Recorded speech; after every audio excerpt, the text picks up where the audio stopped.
Bonjour, je suis Delphine Boileau-Terrien, fondatrice de l'Académie des entrepreneurs, où les hommes et les femmes de challenge découvrent et vivent du job qui leur colle à la peau sans jamais avoir à se vendre. Alors aujourd'hui, un sujet pour lequel j'ai beaucoup de questions régulièrement via les différents réseaux sociaux et aussi au sein de mon accompagnement, puisque c'est une question assez récurrente quand on accompagne. Donc je voulais expliquer déjà le fait que faire de l'accompagnement ne veut pas nécessairement être lié au coaching. Donc certes, faire du coaching fait partie de faire de l'accompagnement. Mais quand on fait de l'accompagnement, en fait, on accompagne sur un processus de changement, de transformation. Donc, ça veut dire qu'on a une expertise qu'on met au service de notre client. Par exemple, si vous êtes décoratrice, eh bien, vous avez tout au long du projet, vous accompagnez votre cliente à faire en sorte que de la situation dans laquelle elle est, vous l'accompagnez à faire un changement et à aboutir à un résultat. Et vous mettez à son service vos talents de décoratrice. La même chose si vous êtes photographe, vous amenez la personne à faire un processus de changement, que vous le vouliez ou non, par rapport à la personne qu'elle était avant de faire ses photos et quand elle aura fait ses photos, elle les aura reçues. Il y a tout un travail sur l'image de soi. Donc voilà, c'est vraiment, puis comme quand par exemple vous faites des sites internet, c'est la même chose. Il y a une personne qui vient, un entrepreneur qui vient par exemple, qui vous demande un site internet, donc il y a tout un processus par lequel vous l'amenez avec votre technicité, donc de connaissance de comment on fait un site internet, et vous l'accompagnez à aboutir à avoir le site internet qui lui correspond. Donc ça, c'est faire de l'accompagnement. Donc vous voyez, on a besoin du coup d'avoir une connaissance, une compétence, et au fur et à mesure de nos avancées, comme on a généralement envie de faire toujours mieux et apporter toujours plus, on se forme sur notre expertise. À partir du moment où on a envie d'aller un peu plus loin dans cet accompagnement, eh bien ça peut être intéressant puis quand je dis vouloir aller plus loin, c'est que forcément dans un processus d'accompagnement, c'est un processus de transformation aussi de l'individu. Donc il y a tout plein d'émotions qui viennent, de résistance au changement, qui vont forcément émerger. Même si vous faites des sites internet, puis je dirais, faire des sites internet, c'est aussi beaucoup être sur la connaissance de soi, son positionnement, son alignement, donc ça brasse énormément de choses. Tout comme quand on est photographe, tout comme quand on est décoratrice. Et voilà, c'est vraiment des processus où il y a beaucoup d'émotions parce qu'il y a un changement de l'individu, de l'identité, de ses croyances, il y a des peurs à dépasser. Donc, si vous souhaitez aller plus loin et donc accompagner plus en profondeur votre client, puis ça c'est un choix que vous faites, oui, vous pouvez envisager de vous former au coaching. Et là, j'apporte une nuance, c'est-à-dire qu'il n'y a pas que le coaching.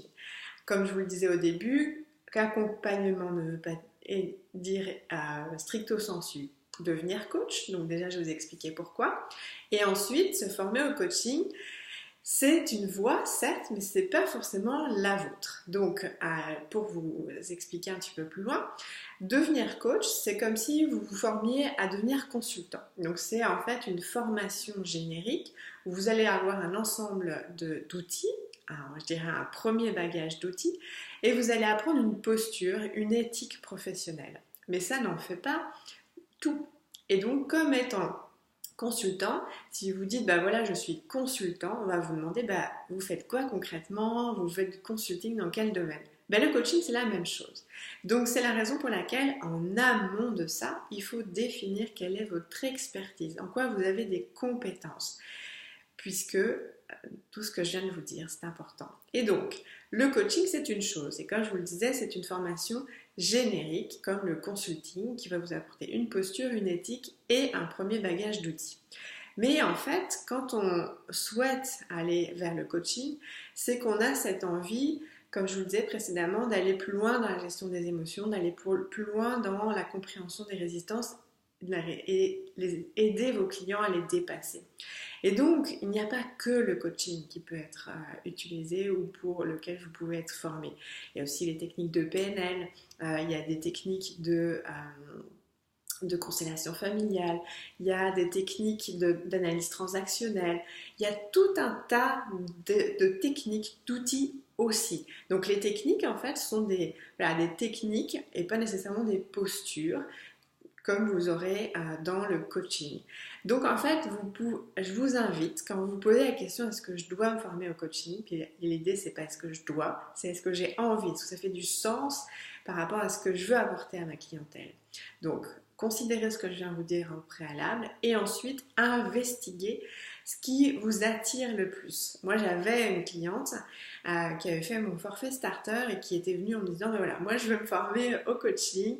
Et donc, on a travaillé ensemble et il s'est trouvé qu'en fait, c'était pas le coaching qu'elle voulait, c'était la PNL qu'elle avait déjà eu dans son entourage, entendu parler. Effectivement, ça l'intéressait particulièrement, mais elle était focalisée sur se former au coaching parce qu'elle pensait que c'était la voie obligée, la voie qui allait faire que les clients allaient être plus attirés par le fait qu'elle ait été formée au coaching.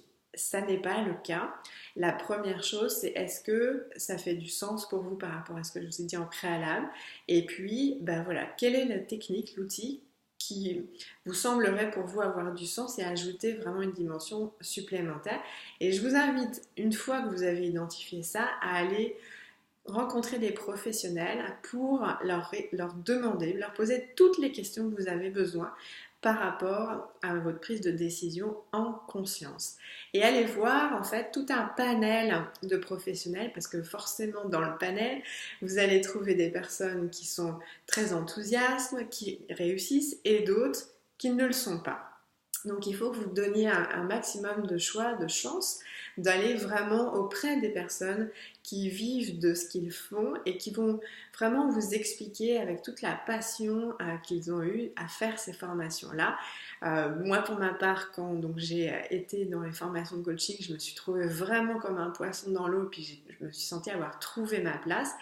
Là, j'ai une cliente qui est en train de se former au MBTI, par exemple, et là, elle s'éclate, alors qu'à un moment donné, elle avait évidemment aussi considéré le coaching, ce qu'elle a fait, mais voilà, le MBTI, par exemple, c'est un outil parce qu'elle est plus particulièrement dédiée à des clients au niveau professionnel. Donc voilà, j'espère que mon éclairage va vous aider à prendre la décision en conscience pour vous qui fait du sens. Ça n'est que de cette place-ci que vous allez pouvoir rayonner comme étant la professionnelle que vous souhaitez être.